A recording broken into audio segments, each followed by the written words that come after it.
प्रिय विद्यार्थियों, महाराजा गंगा सिंह विश्वविद्यालय बीकानेर के संस्कृत साहित्य में स्नातकोत्तर उत्तरार्ध के प्रश्न पत्र 6 क शास्त्रीय साहित्य के अंतर्गत बाण भट्ट विरचित 2 ग्रंथ पठनीय हैं। प्रथम हर्षचरित का पंचम उच्छ्वास तथा द्वितीय कादंबरी में से महाश्वेता वृत्तांत। मैं आपको कादंबरी तथा हर्षचरित के वैशिष्ट्य के बारे में संक्षिप्त जानकारी दे रही हूँ। बाण भट्ट रचित हर्षचरित 8 उच्छ्वासों में विभक्त एक आख्यायिका है, जैसा कि बाण ने स्वयं लिखा है।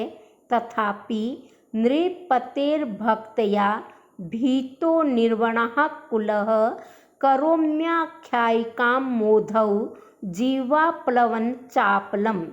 अर्थात ऐसा जानता हुआ भी मैं सम्राट के प्रति अपने असाधारण अनुराग से प्रेरित होकर आख्यायिका रूपी समुद्र को पार करने में आकुलता और भय का अनुभव करते हुए भी अपनी जिह्वा के द्वारा तैरने की चपलता कर रहा हूँ। 8 उच्छ्वासों के इस ग्रंथ में प्रथम 3 उच्छ्वासों में बाण की आत्मकथा है, तृतीय उच्छ्वास में कतिपय अंशों तथा शेष 5 उच्छ्वासों में बाण के आश्रयदाता राजा हर्ष का जीवन चरित है। इसके अतिरिक्त हर्ष के आदि वंशज पुष्पभूति का चरित, प्रभाकर वर्धन का जीवन, हर्ष के बड़े भाई राज्यवर्धन तथा उनकी छोटी बहन राज्यश्री की जीवन कहानी है। प्रभाकर वर्धन के अंतिम दिनों का वर्णन ओज एवं करुणा से समन्वित है, जो कि पंचम उच्छ्वास में हमें पढ़ना है। हर्ष के दिग्विजय की कथा सुरुचिपूर्ण शैली में कही गई है।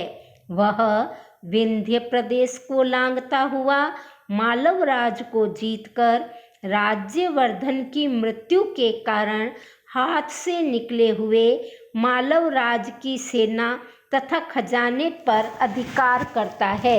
इसके पश्चात एक सबर युवक की सहायता से अपनी बहन राज्यश्री की खोज करता है। वह राज्यश्री को साथ में लेकर कटक में लौट आता है। पुस्तक यहीं पर अपने अधूरे रूप में समाप्त हो जाती है तथा हर्ष के चरित्र का शेष भाग छूट जाता है। इसको पूर्ण किया गया अथवा ना किया गया, इस विषय में प्रामाणिक जानकारी उपलब्ध नहीं है। कादंबरी संस्कृत साहित्य का सर्वश्रेष्ठ गद्य काव्य है। यह कथा श्रेणी का काव्य है। यह 2 खंडों में विभाजित है, पूर्वार्ध तथा उत्तरार्ध। पूर्वार्ध संपूर्ण ग्रंथ के 2/3 भाग में व्याप्त है, जिसे स्वयं महाकवि बाण भट्ट ने लिखा है। उत्तरार्ध संपूर्ण कादंबरी का मात्र तृतीयांश है, जिसे बाण की मृत्यु के उपरांत उनके पुत्र पुलिंद भट्ट ने पूर्ण किया था। महाकवि बाण भट्ट ने कादंबरी का प्रारंभ 20 पद्यों की एक प्रस्तावना के पश्चात किया है। इन 20 पद्यों में देवस्तुति, गुरुवंदना, खल निंदा आदि का वर्णन करके अंत में अपने वंश क्रम का कवि ने उल्लेख किया है। कथा का प्रारंभ राजा शूद्रक के वर्णन से प्रारंभ होता है। शूद्रक के यहाँ चांडाल कन्या वैशंपायन नामक शुक को लेकर पहुँचती है।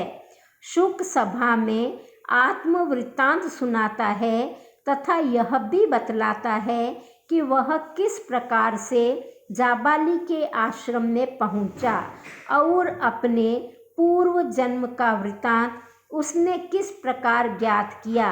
शूद्रक कौन था चांडाल कन्या कौन थी, इत्यादि सभी प्रश्नों का समाधान वहाँ हो जाता है।